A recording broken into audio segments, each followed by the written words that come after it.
welcome to Platos Cave, coming to you from Australia, the land down under. For Revolution Radio on revolution.radio. Listener-funded radio nonetheless, meaning you, the listener, is funding this radio station. If you can, please donate. Any kind of currency is good. But if you can't, that's okay too, because times are tough all over. So if that's the case, please tell people about the station. Tell them to listen, subscribe, donate if they can, maybe. That'd be good. But yeah, that would be really, really cool. If you like the content. If you don't like the content, tell them anyway. Maybe they don't like it either. And they can tell someone that doesn't like it. That's all good. Engagement is important. You can listen to the content anywhere, on any device, on any app, including a Grace tabletop digital radio from the comfort of your own home. That's pretty cool, right? What's even cooler is that all the archives are free. All the station archives are there for you to access, and you can listen to your heart's content. There's a veritable plethora of hosts and opinions and topics, and trust me when I tell you, you will never find anything more diverse than that. That's for sure. Now, before Dave and I start broadcasting it in anger, we would like to acknowledge the traditional custodians of the land from which we broadcast, and for Mr. Dunger. It is the Dark and Jung. Thank you, sir. For myself, it is the Darak people, and we would like to pay our respects to elders past, present, and future. Thank you very much. That's not a gimmick. I think it's only appropriate to do these things. Before we get stuck into it, please, like, subscribe, comment, share. Share is good. Our content, if you see it out in the wild, we're posting to 5 or 6 different platforms. You might see it, our shorts, you might see long form, the shorts are all taken from the long form. They're not made especially or specifically.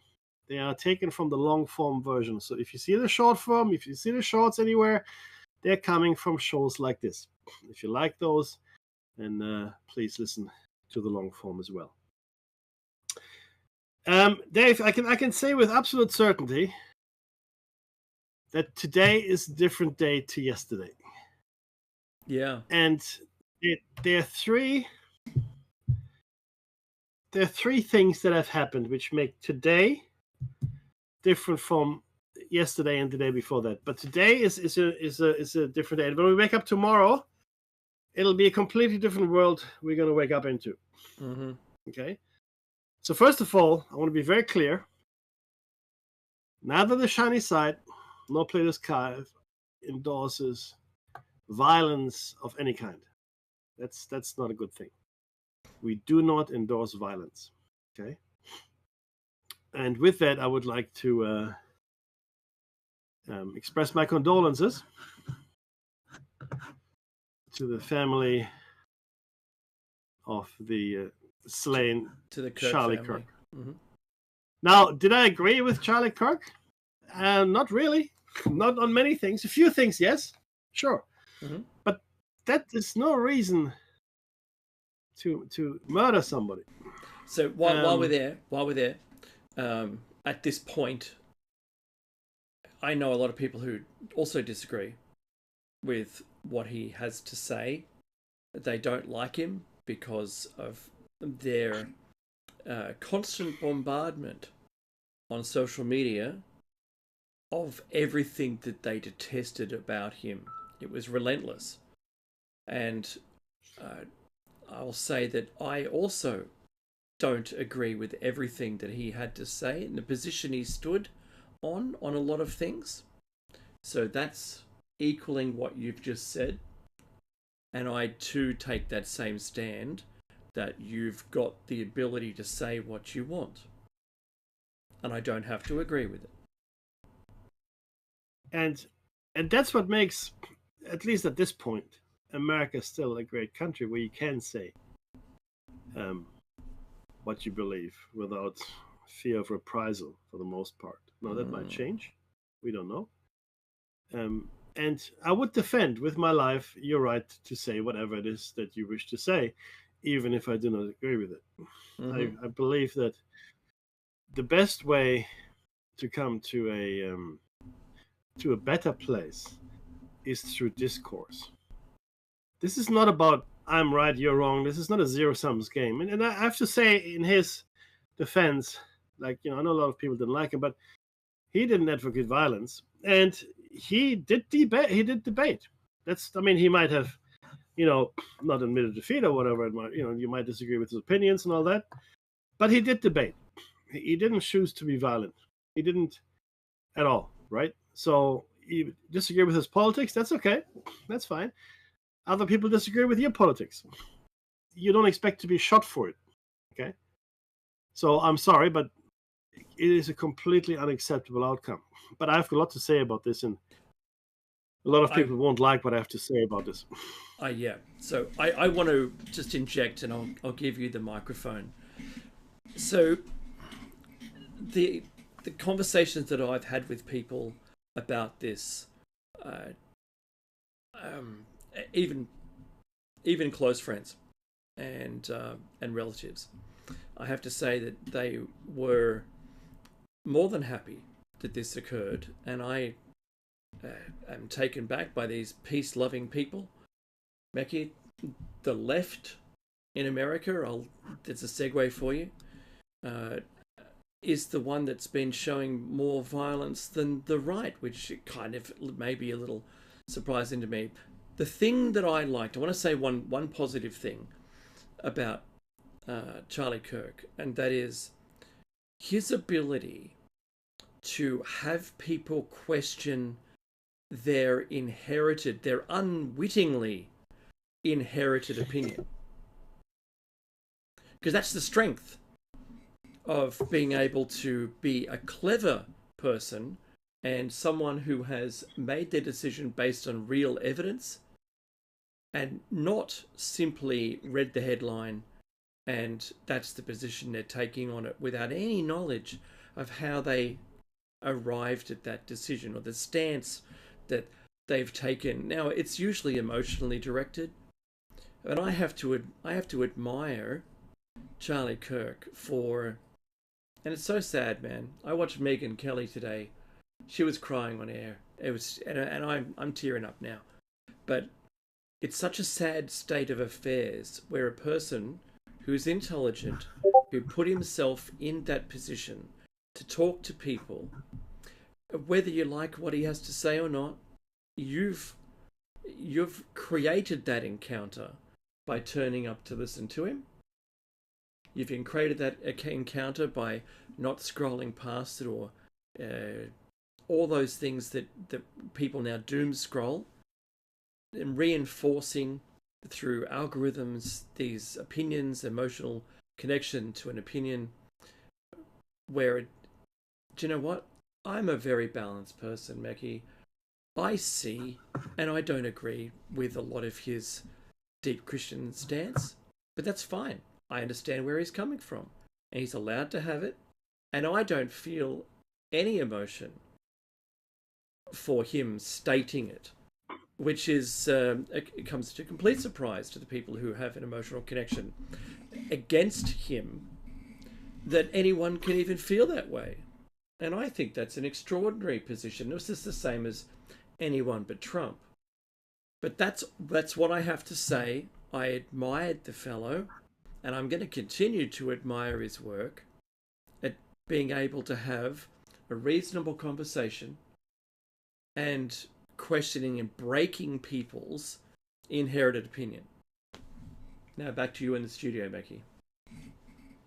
And I want to say that I agree with this because he thought about what he believed in. And like you, I really, really dislike it when people are starting to say things and they don't actually know what the foundation of whatever their belief system is actually is. Mm-hmm. Right? I mean, I've come across Christians that don't understand it. I mean, my daughter was taught in religious studies in school that Jesus parted the sea. Jesus parted the sea. This is coming from a teacher teaching religious studies. Okay, just in case you don't know, Jesus didn't part any seas. He walked on water. He calmed the storm. Yes, it was Moses who parted the sea. Moses! Sorry. So my pet peeve is people talking about things they don't understand. Mm-hmm. They have no basis of fully grasping, and most importantly, reacting violently to a perceived insult when they don't even know what is being insulted, if they were so insulted, because they don't fully grasp, like I said, their belief system. But you know what the greatest tragedy is? In fact, I called it. This is the first time I've ever written something down for Platos Cave. Oh wow! The tragic irony is that Charlie Kirk campaigned against gun bans on campuses. That's right. Okay, that's the tragic irony. Now, would it have helped? I don't know. There's a lot I want to say, but this won't take very long. But I want to go back to basics. I want to talk about the shooter. Now, this shooter was an expert marksman.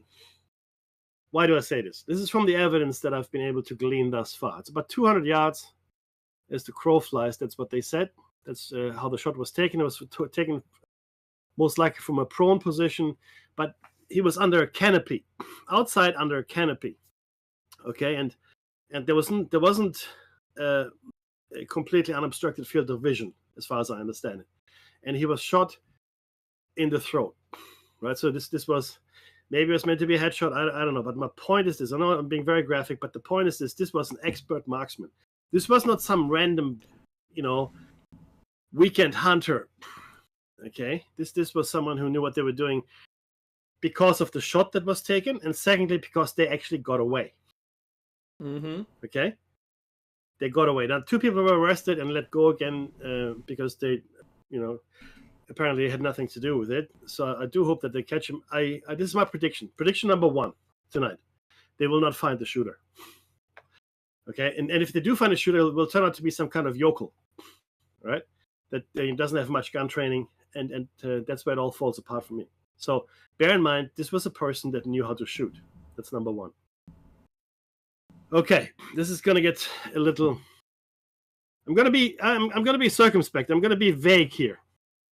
So follow what I'm saying. Ask yourself who benefits when something momentous or heinous happens. Who benefits the most? And I'm going to make a couple of statements here. Charlie Kirk was critical of Trump twice recently. He didn't like the Iran bombing, and he was critical of the Epstein handling, or the Epstein affair, if you will. So he was very critical. Now, clearly someone must have made a call to him, and the next day he changed his tune and said, okay, fine, let the White House handle Epstein, and I won't talk about it anymore. Trump does not forgive dissent. Trump is vengeful. He doesn't forgive dissent. Now, what does Trump want to do? He wants to stay in power. And he knows he can't do that with elections. How do you get to a state of where you can stay in power, without having to go to elections? Because obviously he can't be elected a 3rd time. That's number 1. Number 2, he probably wouldn't win, right? So what do you do? Well, a really good way to get there is civil unrest. Now, Donald Trump has already, deployed troops to American cities, and he intends to deploy more troops to American cities. The economy is not very rosy. Job creation isn't great, so people are getting poorer. Right? So the civil unrest is not far away. So who else? What's the upside here for a targeted assassination like this? What's the upside? When you look at political assassinations, and this is a political assassination, you can twist it any which way you want. This isn't a random killing. This isn't a mugging in an alley somewhere where someone tried to get some money from someone. Charlie Kirk was targeted, and he was targeted because he was Charlie Kirk. Okay? Now, look at the past. Abraham Lincoln, John F. Kennedy, Robert F. Kennedy, Martin Luther King, John Lennon. Right? And I could go on, but you understand my point here. Mm-hmm. Why? Now, for the most part, without, needing to be too conspiratorial about it, you can understand why people wanted them gone. Okay? You can understand it, right? Not that you agree with it, but you understand the rationale that those people, employed. And it wasn't the lone gunman in any of those. These were targeted assassinations put in motion by a machine. Whatever machine that was. I mean, look, JFK, the mafia has been, fingered, the CIA, Johnson himself and others, that all worked together to bring about the demise of John F. Kennedy and then later his brother, Robert. And then, I guess, in the same kind of cleanup operation, Martin Luther King. Very different America then, full of civil unrest, a lot of reactionary forces, a lot of forces that didn't want America to move forward. Okay, so ask yourself who benefits the most. Charlie Kirk will become a banner, a martyr around which, in my opinion, MAGA is going to assemble, around which MAGA is going to regroup. Oddly enough,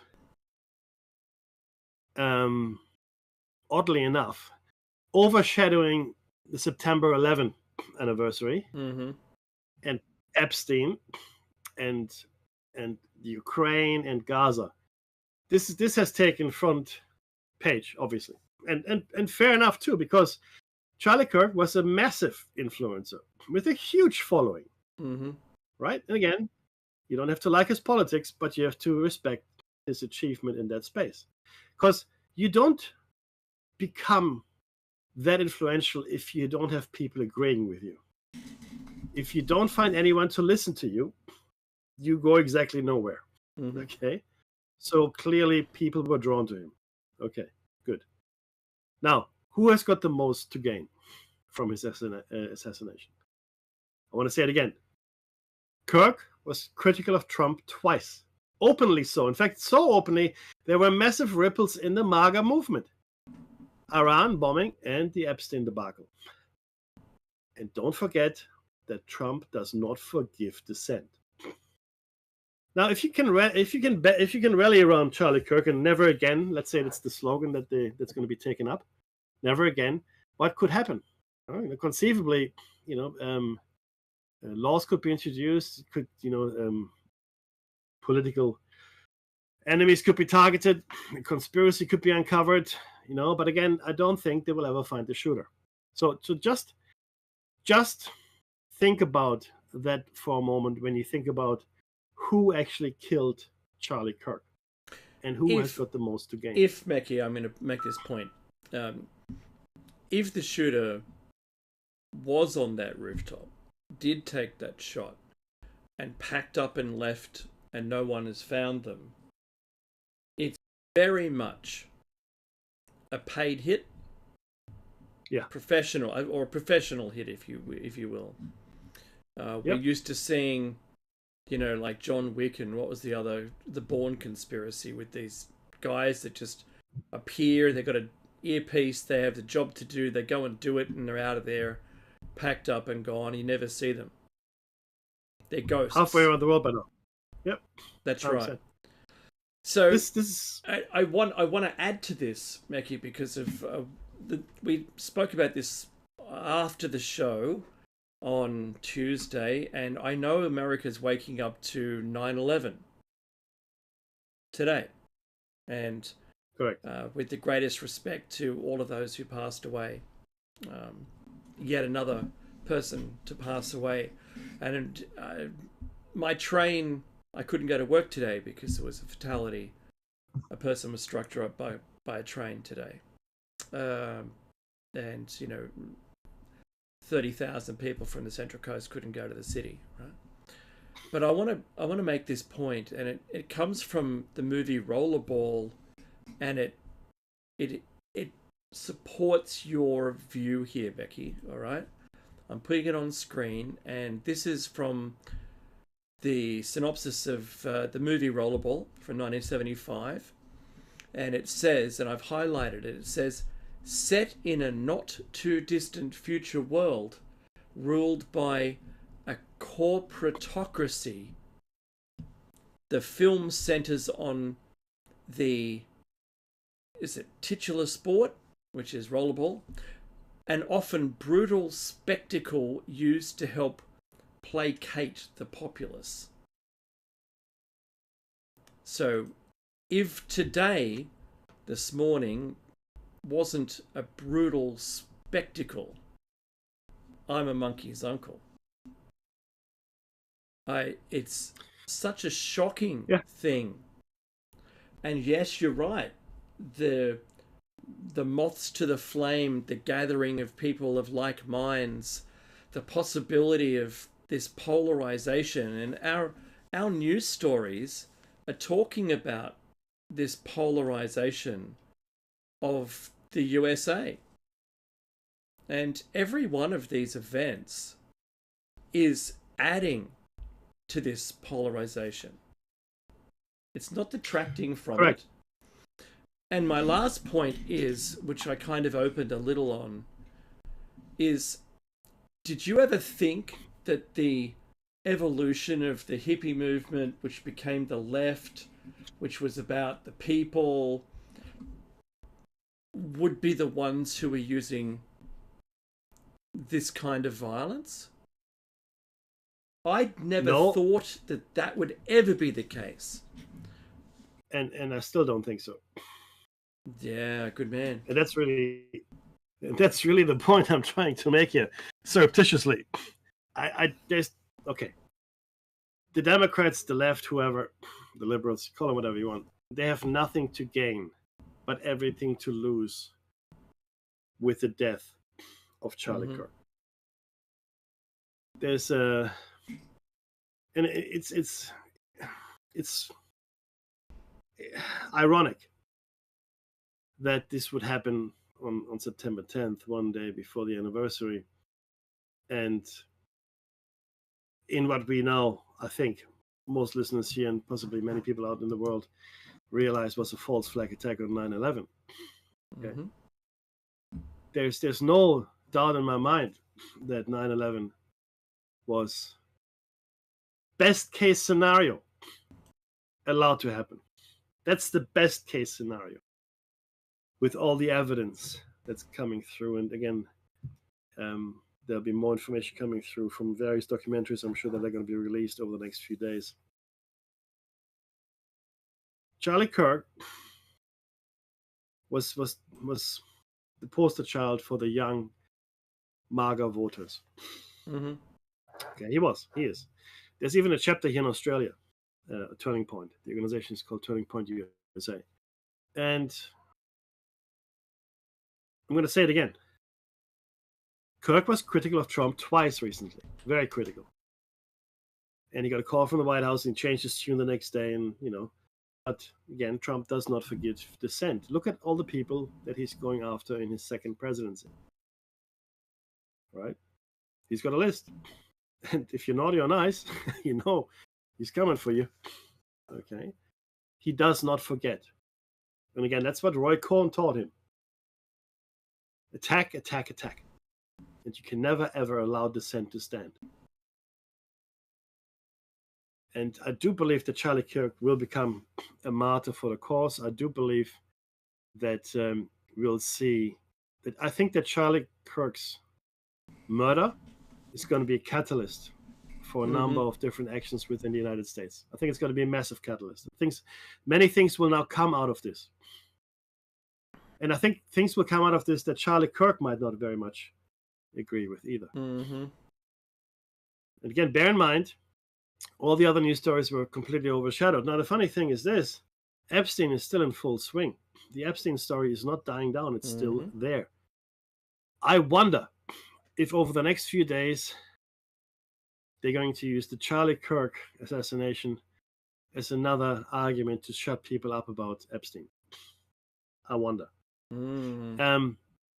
So I want to say yes, because that has been the modus operandi up until this point. So we'll see if I'm right or wrong. And I want to make a statement here, not to put tickets on myself. I can't remember the last time I've been wrong about something. Okay, Dave and I have a in my opinion, a stellar record of calling it the way it is and being right, even years in advance. Okay, we called SARS-CoV-2 by the year. Mm-hmm. Okay, we called what would happen in Gaza. We called what would happen in Ukraine, and I'm still calling that Trump will never interfere in the Ukraine or in Gaza. He will never do anything that's going to harm Netanyahu or Putin. Full stop. Okay, so Charlie Kirk was brutally assassinated, and nobody should go like this. Nobody should go like this. I don't care if you disagree with the politics or not. We all have politics. And there are people that disagree with you out there. Mm-hmm. Okay, you should have the right, listener, to say what it is that you actually believe. It should be a safe thing for you to do. Okay? It should be a safe thing for you to do. If the American people don't like what's happening with the MAGA movement, with Trump's policies that Charlie Kirk clearly influenced, then vote him out of office. That's right. Vote him out of office. Mm. Protest. You got to protest. Okay, good. Okay. Don't go around shooting people. This was a professional hit. Mm-hmm. I'm going to say it again. It put me in mind of... Yeah, sorry. We'll fix it in post. I won't hit my desk. That was the first time today. It put me in mind of Port Arthur. It really did. Yeah, I felt the same precision. thing. What? Yeah. One shot. Mm-hmm. One shot. One. That's phenomenal from a shooting point of view. I'm a shooter. I know how to shoot. I've learned how to shoot, so I know it isn't that easy, especially over 200 meters. Mm-hmm. That you can't even. That's it. I mean, I don't know what. I don't know the rifle. Do you know what weapon was used? No, there's nothing yet has been mentioned on the type of rifle. It was okay. From what I heard from the sound, because I've seen all the videos, and it's... Oh, I haven't. Okay. Yeah, I did send you one, but watch it afterwards. Yeah. It's it's a close up. It's just terrible. You hear a crack, and you don't hear the supersonic round. So it's a subsonic round, and okay.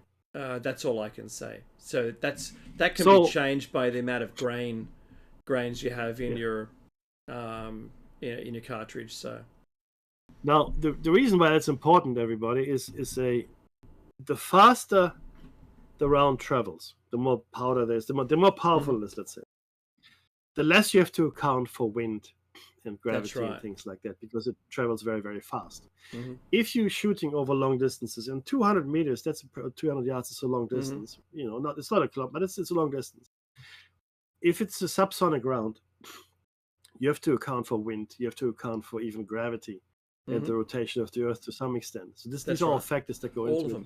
Yep. But only a professional sniper would know this.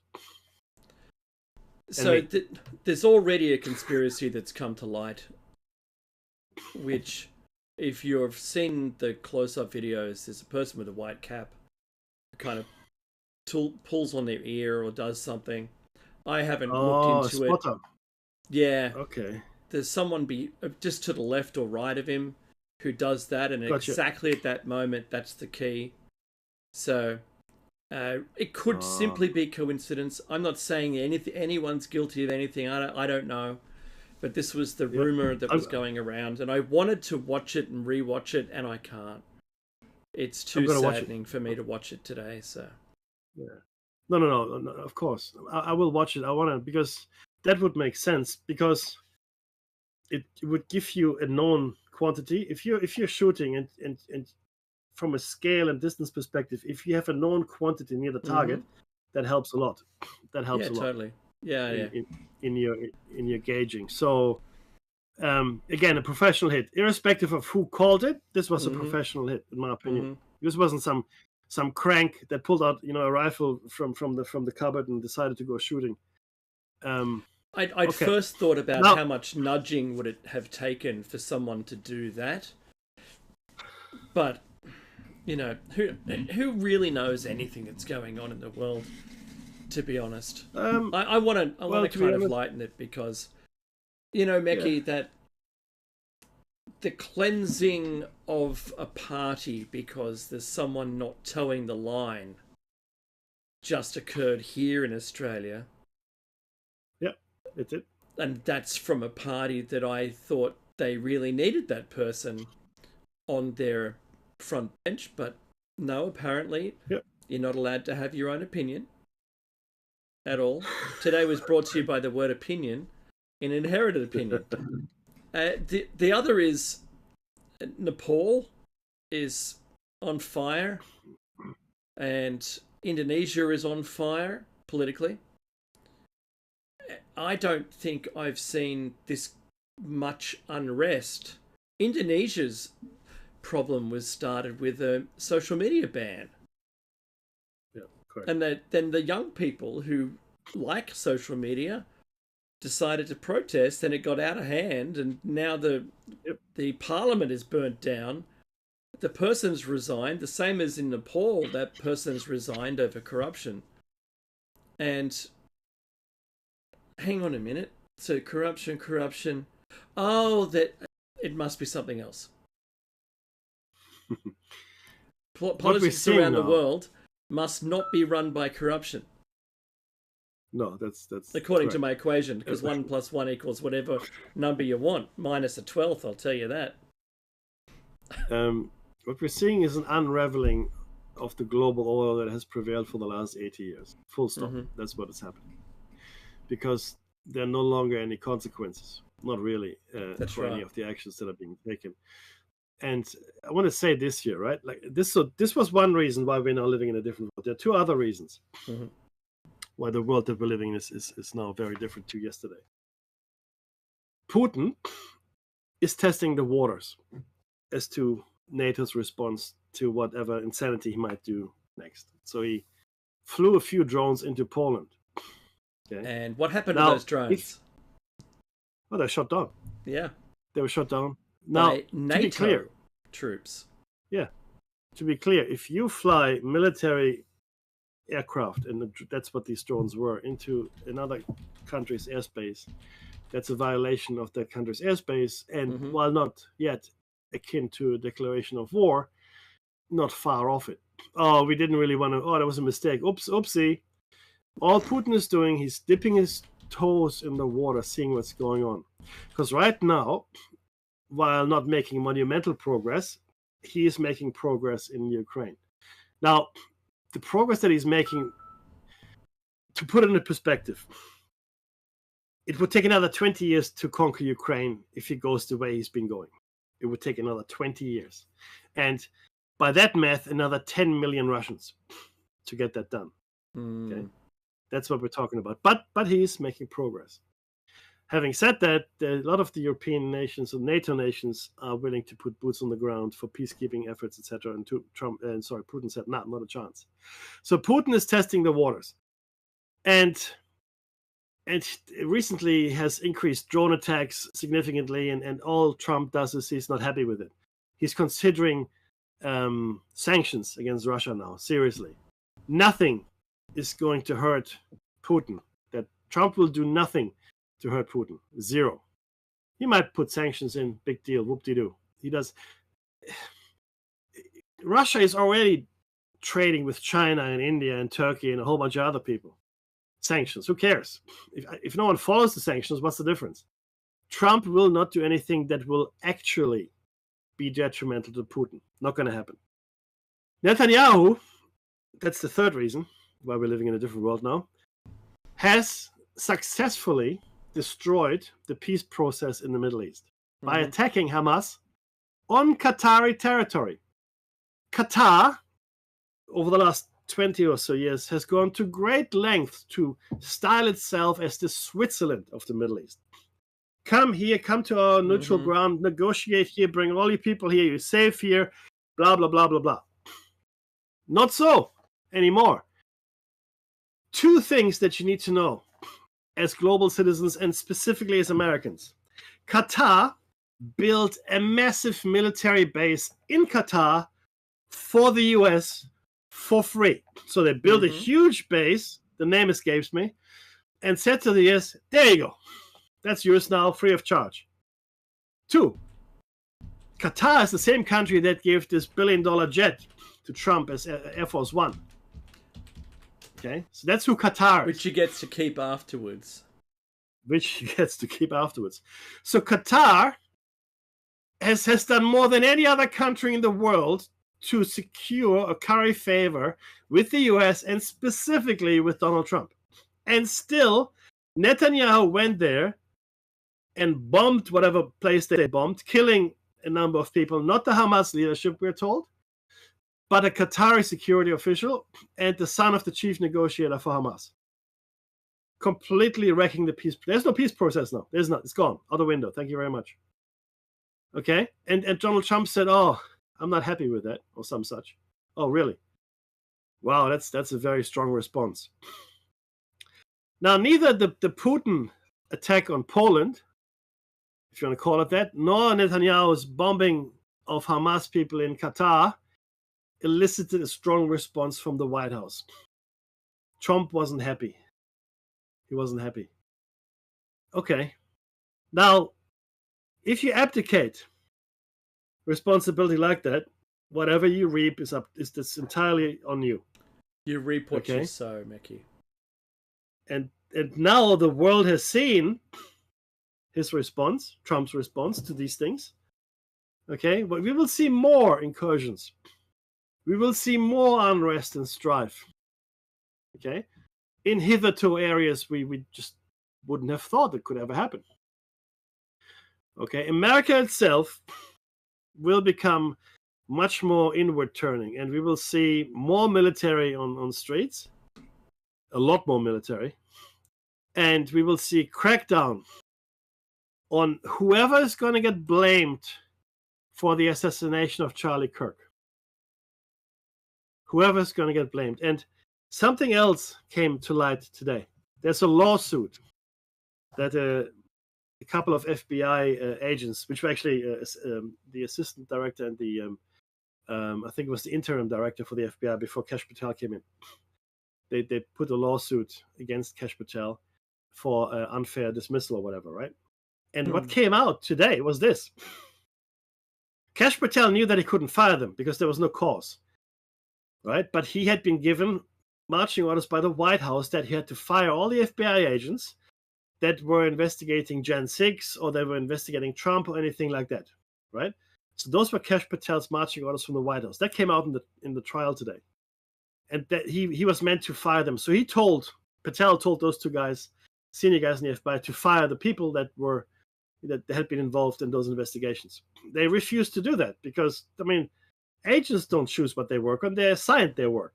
You know, they don't, I want to work on that. No, I want to work on that. No. You're assigned what you do, and then off you go.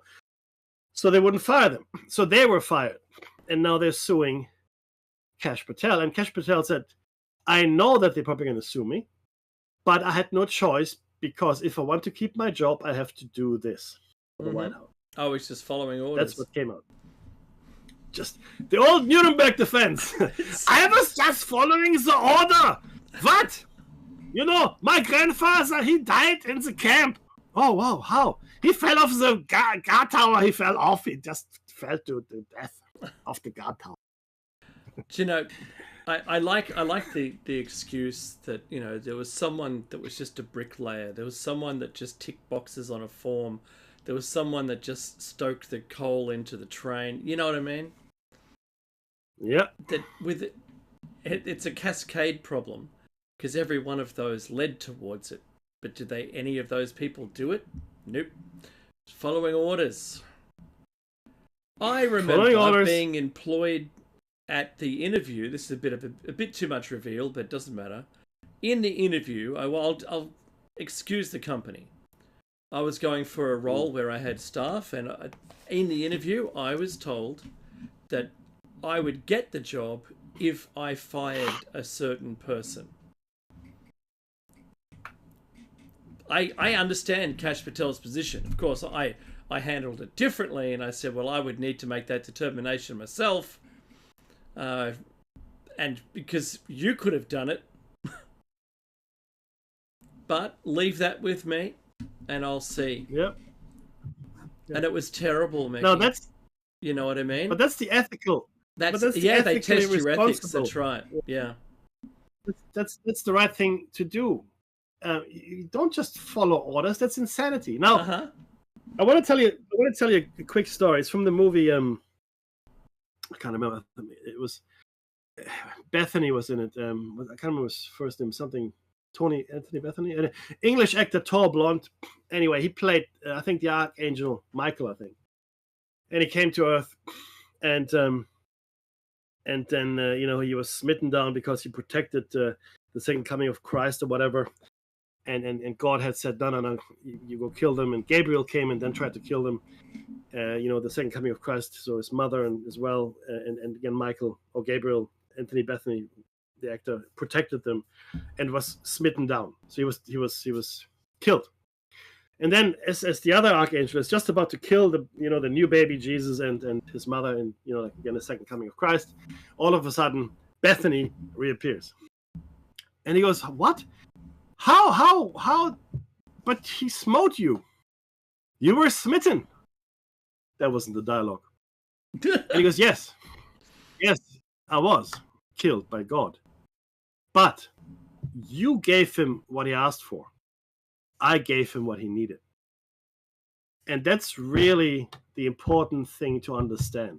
People will ask you to do things, give you an order. Okay? And you can follow that order, and you'll be okay. You'll be right every day. That's your defense. I just followed orders. Mm-hmm. No matter how harebrained or insane those orders are, followed. Yeah, okay, thank you very much. We have that problem, or we had that problem in the olden days with offshore labor, where they said, no, I followed all the orders. Yeah, but you have to think outside the box. Wasn't on my script. There's no script for outside the box. Mm-hmm.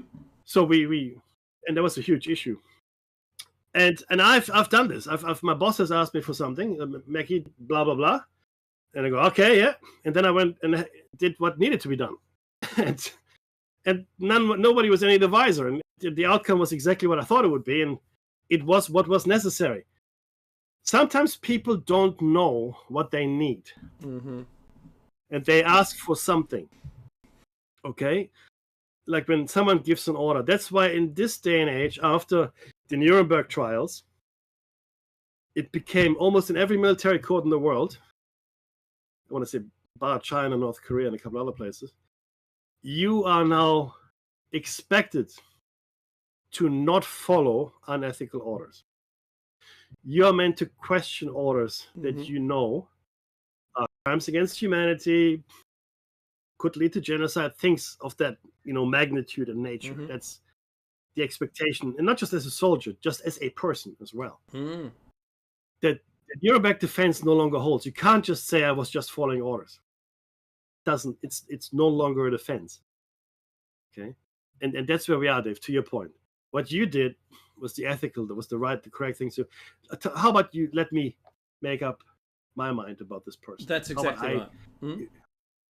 I'm taking over this thing here, but we're seeing less and less of this. And I hate to say it, but in the Trump administration, there's none of that. There's just one party line. This is. I mean, to be honest, mm-hmm. America today has more of a party line than China. Yeah, it's astounding. There's more diversity in opinion in China, you'll find, than you would find in the cabinet that surrounds Trump. It's just, I've never seen anything like it in a Western democracy. I really haven't.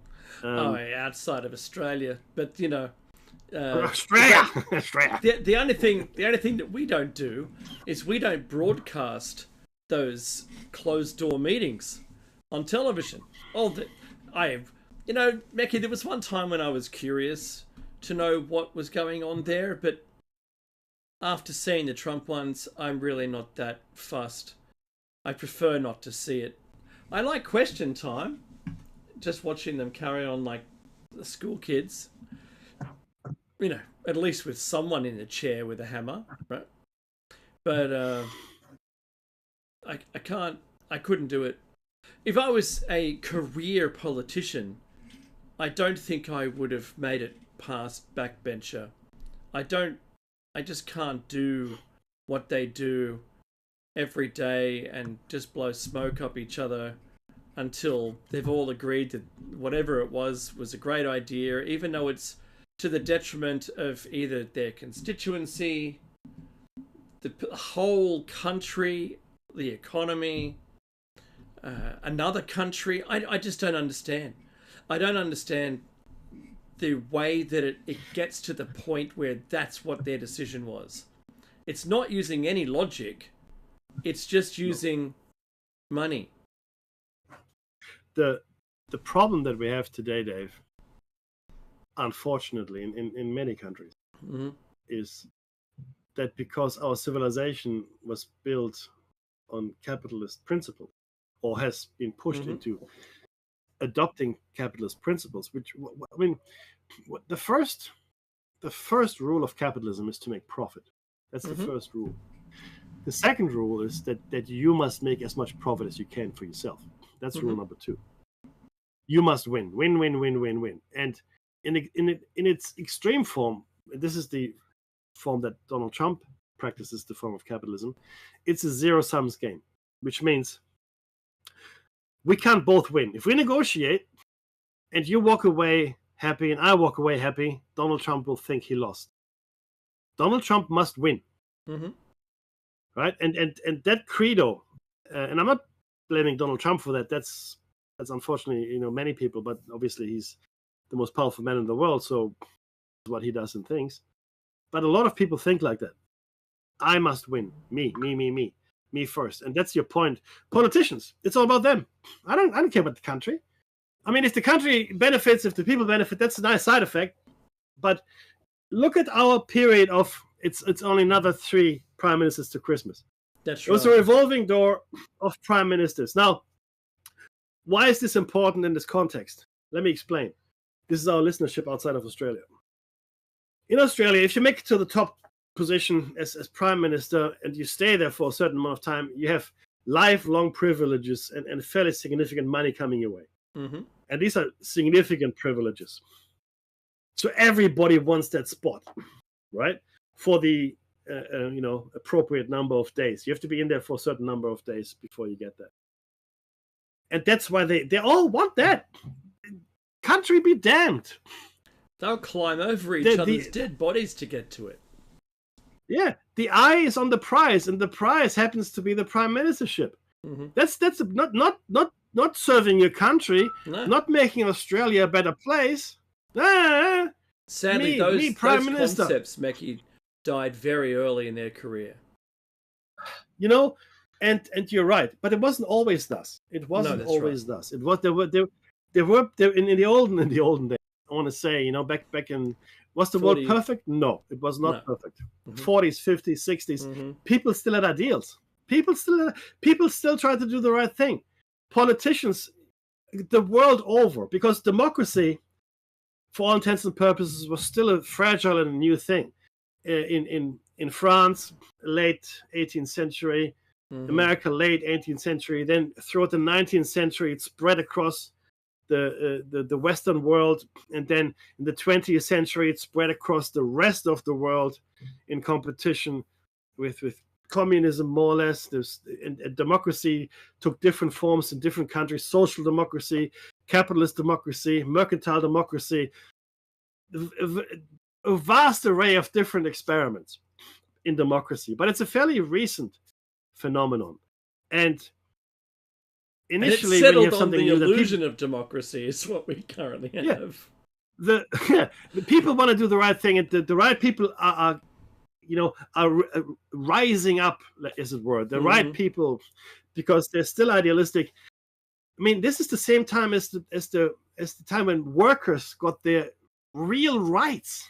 Industrial revolution, unions, 5-day week, 35-hour week, holidays, paid sick days, OHS regulations.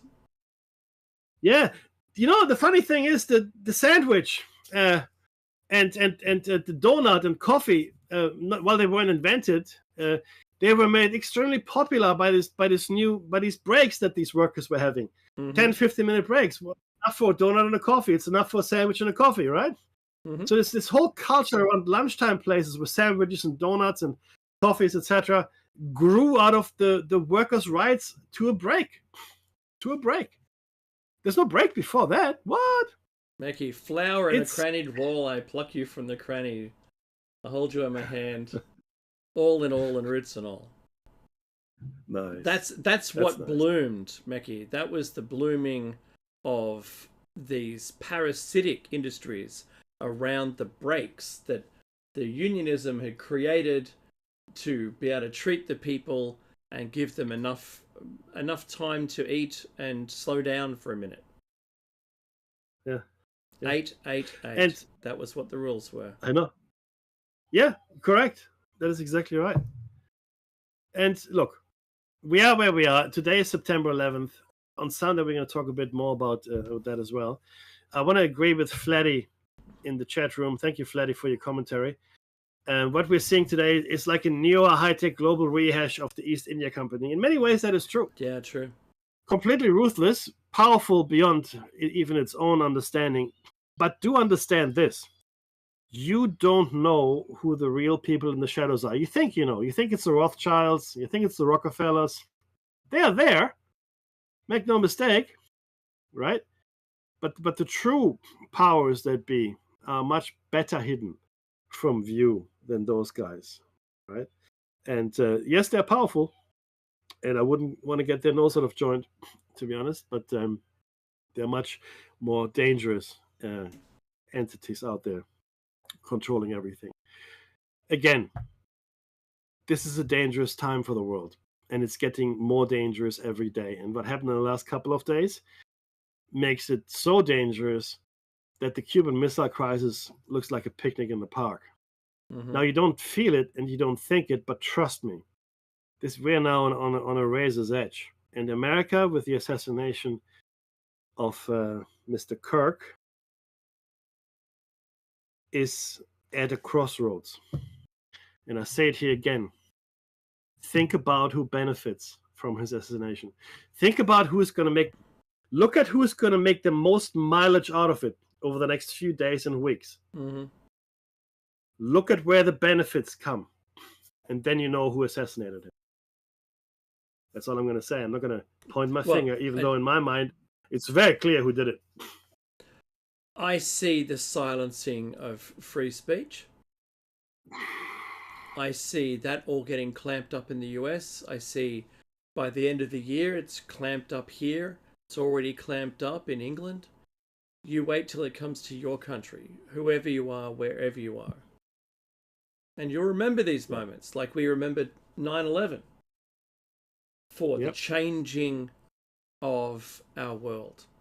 And since then, it's just been event after event, which has been clamping down, shrinking that panopticon, the box in which we can speak, and the words are getting deleted until we can't say anything at all.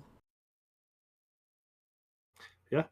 And I fear, and they're working on the technology, but I fear the day when the thought police comes knocking at your door. No, I'm already in trouble. It's not that far away. And my advice to all of you is don't accept the chip, the brain implant, no matter how many benefits you see, no matter how much you want to stay connected all the time. And I think we're just getting the music. So please, spare a moment thinking of Charlie Kirk and especially his family, his young family. This should not have happened. It will become clear who did it over the next few days and weeks. Be safe. No, that's what Dave says. What I say is don't go anywhere. Don't touch that dial. Something else is going to come up. You can hear us again on Sunday and Shiny Side Out. And Dave, what do we say? And it's good night from me and it's good night from him. Be safe, everyone.